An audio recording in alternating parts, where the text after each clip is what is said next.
LED virtual pixels have gradually been commercialized since 2023 and become an industry hotspot. However, many people are confused. What exactly is the difference between them and real pixels? When selecting LED small pitch displays, should we follow the trend and choose virtual pixels? Today, we invite Dr. Vincent to explain the core points 5 minutes and help you avoid misunderstandings in selection. Hello everyone, I'm Vincent. In fact, to understand the difference between the real and the virtual pixel, the core lies on true presentation or algorithm simulation. Let's first clarify the two concepts. What is a real pixel? It's very simple. A set of RGB light emitting chips corresponds to one pixel in the picture, achieving to one-to-one corresponding between the physical and the picture. That's a real pixel. The TVs and the computer monitors in our home all use real pixels. Its core advantage is authenticity and no deviation. Each pixel is independently displayed by a physical chip. What about virtual pixels? To put it simply, it means making each light emitting chip learn the art of duplication. Through algorithm, a single chip can simultaneously participate in forming multiple virtual pixel points. The core value is to achieve a visually higher resolution with fewer light emitting chips. The biggest advantage of virtual pixel technology is saving money. Taking the current most used 4-line scheme as an example. To achieve the same display resolution as real pixels, the number of LAMBs used in virtual pixels can be reduced by 2/3 compared to the real one. And the overall screen cost can be reduced by 15% to 40%. However, there is no such thing as free lunch. Virtual pixels use algorithms to reduce cost, which will lead to sacrifices in display quality. There are 3 major flaws I was noting. First, the text appears blurry, which is the most fatal flaw. When displaying texts, numbers, or tables, colors, edges, and funniness tend to appear around the edges, and small fonts are completely unreadable. This makes it entirely unable to meet the needs of scenarios such as meeting room and control rooms that requires accurate presentation of information. Second, the colors are inaccurate.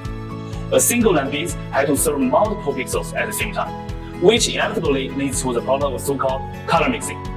The color reproduction is greatly reduced, making it impossible to present real color details. Third, there is an imbalance between brightness and power consumption, and the image quality stability is poor. When the number of LAMBs is reduced, a higher current density is required to achieve the same brightness. This deviates from the optimal working current density, leading to lower photoelectric conversion efficiency and increased power consumption. At the same time, the image quality is extremely dependent on the coordination of algorithm and driver IC. Once the adaptation is poor, some image overlapping will occur, resulting in a serious failure of image quality. Many people may ask, is the virtual pixel really the future of small pitch LED? In fact, looking at the development history of OLED, the answer is obvious. In previous years, OLED generally used virtual pixels. The main reason was that the blue light materials at that time had a short lifespan, which easily led to the screen burning and color spots. Therefore, the only way to delay these problems was to reduce the number of blue light chips and use virtual pixels. However, with the breakthrough in blue light materials, OLED has fully returned to real pixels since last year. The core reason is that the issues of blurry text and color deviation caused by the virtual pixels are unacceptable in office scenarios. LED doesn't have the problem of short blue light lifespan. More importantly, the pixel pitch of LED is much larger than that of OLED. Issues such as blurry text, inaccurate colors caused by virtual pixel technology will be magnified on LED screens, resulting in a worse experience. In summary, virtual pixels are cost-saving but at the expense of user experience, while the real pixels are adhering to core image qualities. Choosing between them essentially depends on whether you want a cheap screen or a good screen that can meet long-term use and precise display needs. Only by focusing on users' needs and adhering to the bottom line of high-quality images, the display value of LED small pitch screens can be truly brought into play.